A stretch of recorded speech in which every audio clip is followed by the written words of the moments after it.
Portugal já escolheu. Um novo ciclo político começa agora. O que vem depois das eleições? Aceda à informação que não cabe numa manchete. Assine hoje, com até 55% de desconto, e habilite-se a ganhar um dos 10 cartões oferta FNAC que temos para oferecer. Tudo em observador.pt.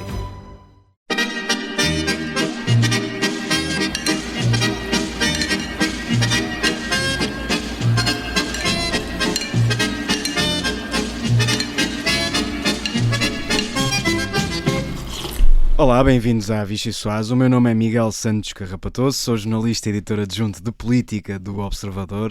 Tenho ao meu lado o homem que trata a inteligência artificial por tu, o Miguel Viterbo Dias, e as máquinas do costume, a Rita Tavares e a Mariana Lima Cunha.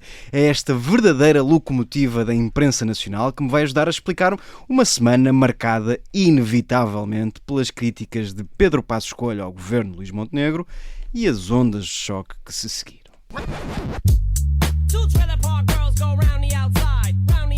Não se pode passar, penso eu, de diretor da Polícia Judiciária para Ministro da Administração Interna. Passos Coelho mais das vezes acerta, do meu ponto de vista. Desta vez eu creio que ele está redondamente enganado. Mas não foi um bom sinal que se deu, não é um bom sinal que se dá.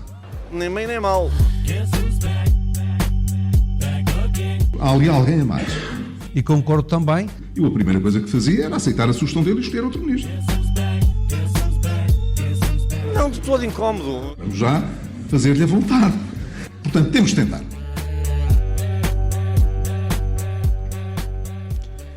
Adivinhem quem voltou. No meio de tudo isto, o país pula e avança com um PTRR enxuto e um novo Presidente da República a receber o primeiro-ministro pressionado pela urgência do tempo. Para falar de tudo isto e muito mais, venha daí a refeição mais deliciosa da política portuguesa.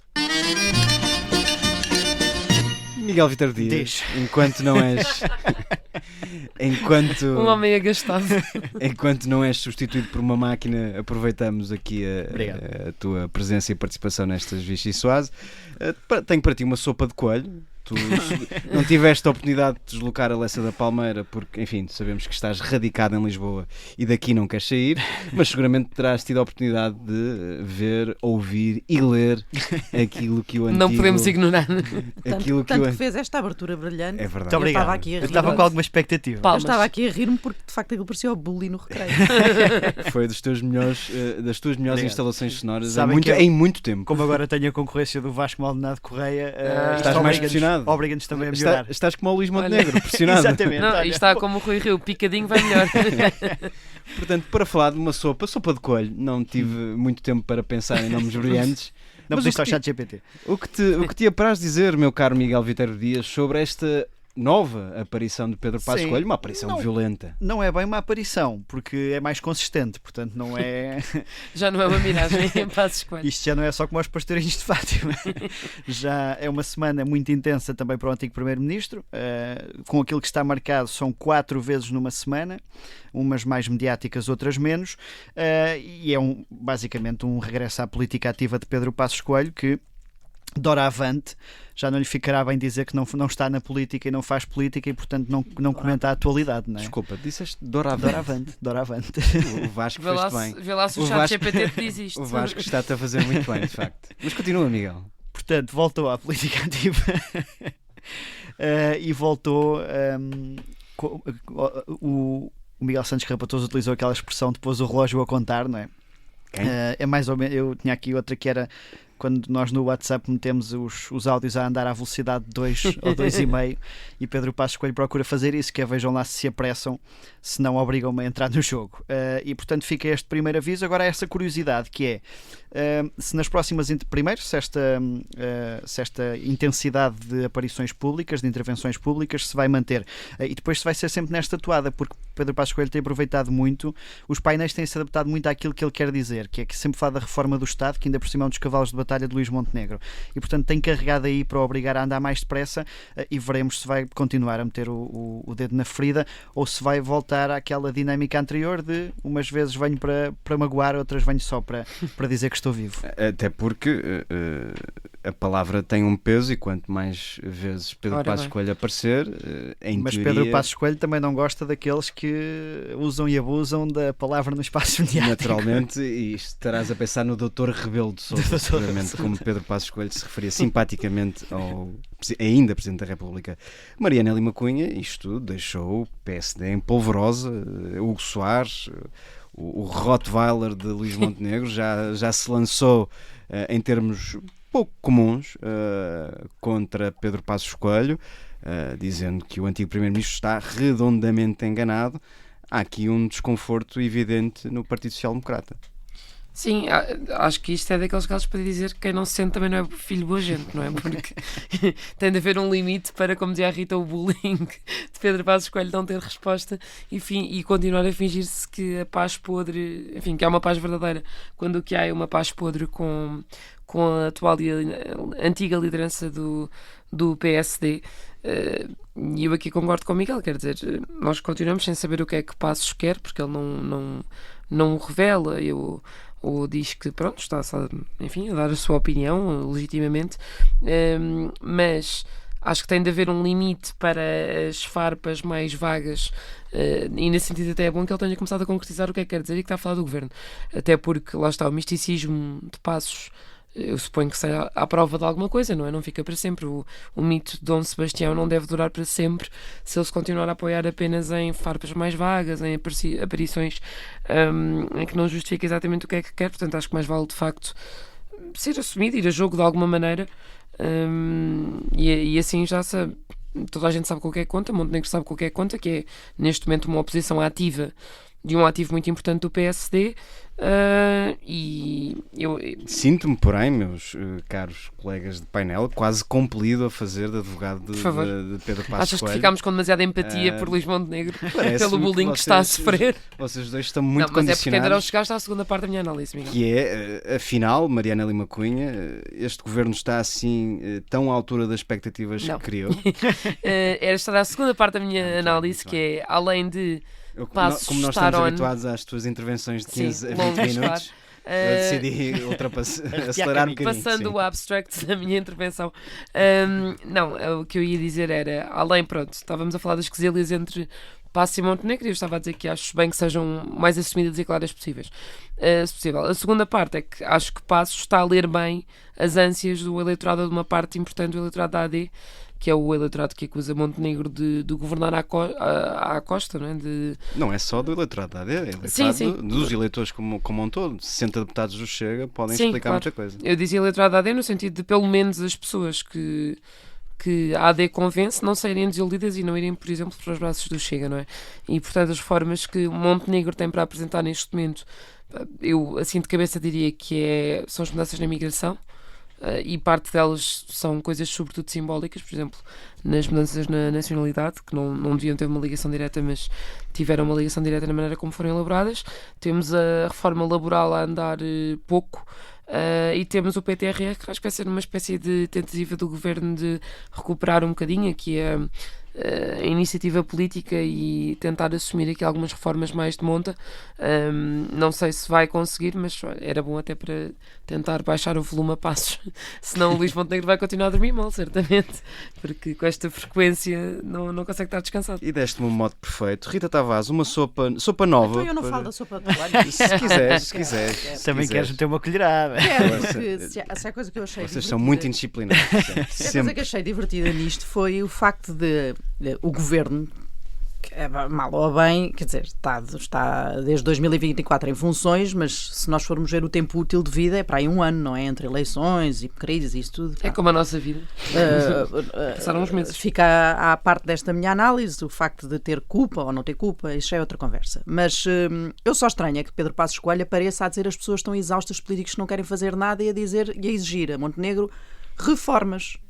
Eu acho que não houve tempo para reformas. Portanto, o que eu deduzo daqui é que Pedro Passos Coelho, independentemente do que Luís Montenegro faça ou fizesse, ele estaria sempre aqui em fevereiro de 2026 a marcar o passo. a acertar-lhe o passo, que é isso que ele está claramente a fazer com esta aparição, que é uma aparição muito sonora, mas que de facto não tem ainda justificação desse ponto de vista o governo não está a fazer reformas. Quer dizer, que o governo é que faz reformas num ano. Há uma discordância de fundo de Pedro Passos Coelho em relação à estratégia de Luís Montenegro, que é, no entender do antigo Primeiro-Ministro, ter desperdiçado uma maioria à direita, seja essa maioria o que for. Pedro Passos Coelho sempre discordou da estratégia de linhas vermelhas de Luís Montenegro e está agora a usar isso como um argumento para... Mas pode sempre emprestar o guião da reforma de Estado do tempo dele. António José Seguro diria: Pedro, qual é a pressa? A questão é que se essa maioria existe, se Passos Coelho for o líder do PSD que vai a votos em legislativas, porque os votos que André Ventura tem hoje, se calhar são muitos, porque o líder do PSD não é Pedro Passos Coelho. No dia em que for, se calhar André Ventura, depois da questão das presidenciais, foi a outra má notícia dele este ano. Foi este reaparecimento de Pedro Passos Coelho. Mas pronto, acho que isto, se quisermos aqui uma leitura mais benévola, pode ser bom para Luís Montenegro, faz pica-salo e ele vai governar melhor. Olha, como Miguel Dias com o Vasco. Exato. Vai picado. Ou então não. E Luís Montenegro tem aqui um problema à perna, bem presente, quer dizer, bem presente não sabemos, vamos ver qual é que vai ser a presença destas intervenções, a frequência destas intervenções. Só esta semana há mais 3 agendadas, portanto... Pronto. No caso não terem ficado esclarecidos com esta. Falamos outra vez. Creio que é sexta, sábado e domingo. É o plano. Duas sextas e uma sábado. Quantas entrevistas é que acham que o Hugo Soares vai dar no mesmo dia? Coitado, para vai dar muito ao Está de piquete. Temos de duas, não é? Temos de reagrupar para servir agora sim uma sopa nova. Rita Tavares, António José Seguro e dizer Pedro Passos Coelho e Luís Montenegro tiveram o primeiro encontro formal nas funções que um vai ocupar, o outro que ocupa. Rita Tavares, há muita expectativa em relação a António José Seguro, há muita gente no governo a acender velinhas para que António José Seguro seja muito dócil. Do que sabes e conheces do perfil e do percurso de António José Seguro, esperas isso? Um presidente mais cooperante do que oponente? Acho que sim, acho que numa primeira fase, pelo menos, no imediato, não há nenhuma razão para não ser assim. António José Seguro deu, aliás, indicações disso durante a campanha eleitoral, dando um valor alto à questão da estabilidade política. Na noite eleitoral, depois de Luís Montenegro ter falado num ciclo de 3 anos e meio sem eleições, o próprio António José Seguro utilizou a mesma métrica, portanto, somos levados a crer que sim, que tem esse... enfim, que preza esse valor e, portanto, há de ser aqui colaborante com António José com Luís Montenegro, pelo menos numa primeira fase. Estas coisas são sempre bonitas no início, já sabemos. Até José Sócrates e Cavaco Silva tiveram o seu tempo de cooperação pacífica, estratégica e bonita, e gostamos tanto de trabalhar em conjunto, e depois acabou como acabou. Portanto, a história inicial, julgo que sim, que será, corresponderá àquela expectativa que Luís Montenegro terá confessado. Já lemos isto esta semana até num texto do Rui Pedro Antunes. Julgo eu que Luís Montenegro tinha... enfim, no PSD falava-se em António José Seguro como alguém que poderia ser um bom presidente para este governo, e acho que essa expectativa vai acabar por se confirmar, pelo menos para já. Mariana Helma Cunha, achas que Montenegro, além de ter pesadelos com Pedro Passos Coelho, muito em breve terá pesadelos com António José Seguro? Acho que menos, acho que com António Seguro podem ser um bocadinho mais leves. Não, quer dizer, acho que é natural que António José Seguro mostre uma exigência grande com o governo, mas acho que isso também ajuda a equilibrar um bocadinho o sistema, e que, no fundo, eles têm ambos eles têm algumas missões em comum, Luís Montenegro e António José Seguro, que é precisamente a ideia de ambos têm uma espécie de relógio a contar para fazer com que o sistema funcione, estancar os desiludidos, etc. E foi um bocadinho com essa promessa também que António José Seguro voltou à política, e que Luís Montenegro tem a mesma missão, até para proteger o próprio PSD e proteger o futuro do PSD. E, portanto, acho que interessa a ambos que o governo dê corda aos sapatos. E nesse sentido, enfim, olhando para o perfil de António José Seguro, também não me parece que seja uma coisa, em princípio, lá está, como dizia a Rita, da informação que temos até agora, uma coisa desproporcionalmente hostil.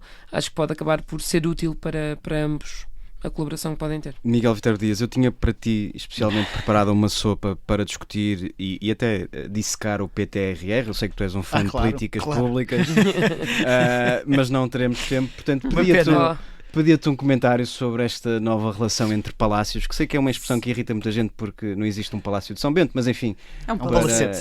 Existe um Palácio de São Bento, Miguel. Sim. Eu sei que tu não o reconheces, certo. chama-se Assembleia da República. Certo, mas não é a residência oficial do Primeiro-Ministro. Não é. Esse é só palacete. Exato. E portanto... Não, só para complementar muito rapidamente, para além dos objetivos comuns, há também um conjunto de eleitores comuns entre a AD e António José Seguro, que convém, até porque os primeiros mandatos são sempre muito marcados por isso, a pensar na eleição para o segundo, e convém a António José Seguro também não entrar de chofre com o eleitorado da AD que lhe deu esta legitimidade para estes primeiros 5 anos, e por isso, para além desta questão do chão comum, como o António José Seguro usou muito durante a campanha, há também esta matéria dos eleitores em comum que convém manter durante 5 anos do lado de António José Seguro. Foi um belíssimo remate, Miguel Viterbo Dias, mas a primeira parte da Vichy Soase tem de ficar por aqui. Voltamos dentro de momentos com a entrevista a Luís Campos Ferreira.